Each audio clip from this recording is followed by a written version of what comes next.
किल्ले रायगडाच्या पायथ्याशी काही अंतरावर वाकुक्षी नावाच्या छोट्याशा गावात धनगराच्या कुटुंबात आपला पती आणि छोट्याशा बाळासोबत हिरा राहायची.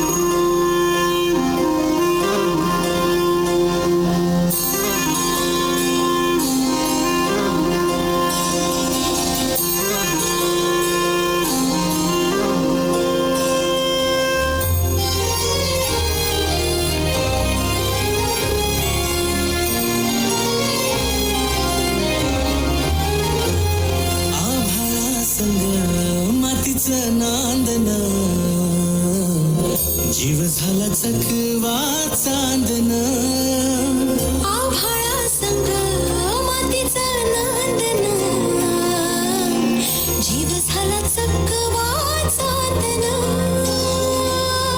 दिवसाच दिस त्यात तारया नभामध्ये दिवसाच दिस त्यात तारया नभामध्ये हो जगन हे न्यार झालं जगन हे न्यार झालं जगन हे न्यार झालं जगन न्यार झालं. नेहमीप्रमाणे एके दिवशी हिरानं गोठ्यातून जनावरांचं दूध काढलं आणि आपल्या तान्ह्या बाळाला खेळवून पुन्हा त्याला घरी सोडून ती रायगडावर निघाली. तो दिवस होता कोजागिरी पौर्णिमेचा.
आणि बघता बघता संध्याकाळ झाली आणि गडाचे दरवाजे बंद झाले. माझे बाळ एकलं आहे घरलं या पदर पसरती तुमच्यामुळे मला जाऊ दे.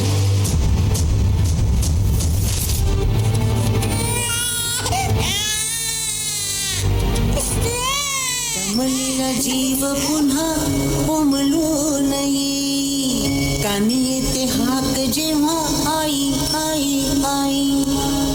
दमलेला जीव पुन्हा उमलून येई कानी येते हाक जेव्हा आई आई आई आई आई आई आई आई आई. कुठून तरी रस्ता असेल ना एवढा मोठा गड. तसा जो पश्चिमेचा कडा आहे तिथं ना तटबंदी ना बुरुज कडा असा भरत होतो का तिथून फक्त वारावर येतो आणि पाणी खाली लागतो. माझं बाळ अगं आई भवानी राहील पाठीशी उभी. आई भवानीला समधीकडे पोचता येत नाही म्हणून तर तिनं आई बनवलं. पोटासाठी दरी रोज हिंडते पाऊल कान घेते क्षण क्षण पिलांची चाहूल.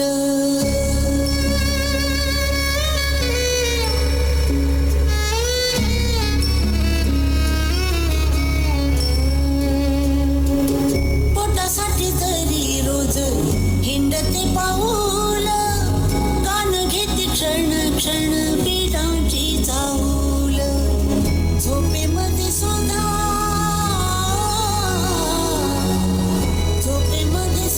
मन जागे जागे राही कानी येते हाक जेव्हा आई आई आई आई आई आई आई आई आई आई राज आज्ञेमुळं दरवाजा उघडणं शक्य नसल्यानं तिचं म्हणणं कुणीच ऐकेना. आता हिराच्या डोळ्यासमोर येत होतं ते म्हणजे तिचं घरी एकटं असलेलं तान्हं बाळ.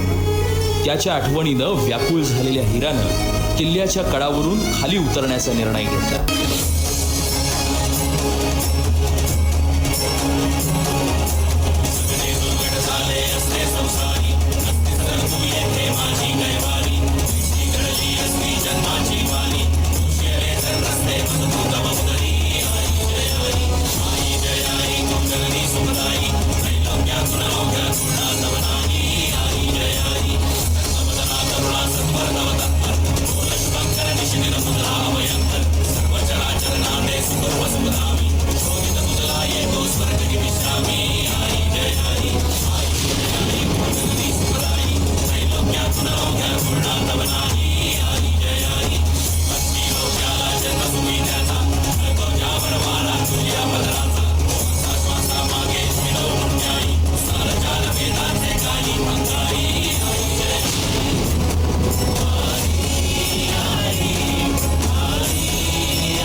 Very fantastic. How emotional